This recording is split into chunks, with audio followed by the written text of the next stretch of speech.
ഇന്ന് നമുക്കൊരു chicken cutlet ഉണ്ടാക്കിയാലോ.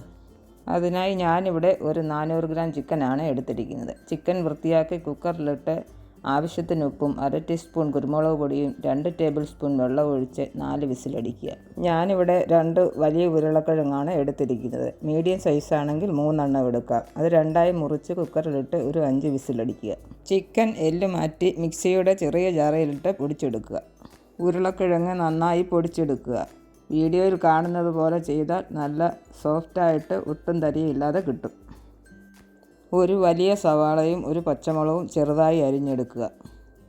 ഒരു ചെറിയ കഷ്ണം ഇഞ്ചിയും 1/2 ടീസ്പൂൺ പെരിഞ്ജീരകവും 4 അല്ലി വെളുത്തുള്ളിയും ചതച്ചെടുക്കുക. പാൻ അടുപ്പിൽ വെച്ച് എണ്ണ ചൂടാകുമ്പോൾ ചതച്ചു വച്ചിരിക്കുന്ന കൂട്ടിട്ട് ഇളക്കുക. പച്ചമണം മാറുമ്പോൾ പച്ചമുളകും സവാളയും ഒരു തണ്ട് കറിവേപ്പിലയും അരിഞ്ഞിട്ട് വഴറ്റുക.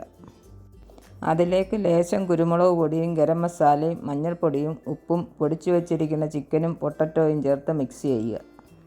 ഗരം മസാലയ്ക്ക് പകരം നിങ്ങൾക്ക് ചിക്കൻ മസാല ചേർക്കാം. വെള്ളം കൂടുതലായി തോന്നുന്നെങ്കിൽ ബ്രെഡ് പൊടിയിട്ട് അഡ്ജസ്റ്റ് ചെയ്യാം. 2 മുട്ട, 1/2 ടീസ്പൂൺ കോൺഫ്ലവറും ഓരോന്നുള്ള ഉപ്പും ഗരം മസാലയും കുരുമുളക് പൊടിയും ചേർത്ത് മുട്ട മിശ്രിതം തയ്യാറാക്കുക. ഒരേ വലിപ്പത്തിലുള്ള ഉരുളകൾ നിങ്ങൾക്കിഷ്ടമുള്ള ഷേപ്പിലാക്കി മുട്ടയുടെ കൂട്ടിൽ മുക്കി ബ്രെഡ് ക്രംസിലിട്ട് കോട്ട് ചെയ്ത് ചൂടുള്ള എണ്ണയിലേക്കിടുക. ബ്രെഡ് ക്രംസ് ഉണ്ടാക്കാൻ ഒരു 5 പീസ് ബ്രെഡ് മിക്സിയിൽ പൊടിച്ചെടുത്ത് പാനിലിട്ട് ചെറുതായി വറുത്തെടുക്കുക.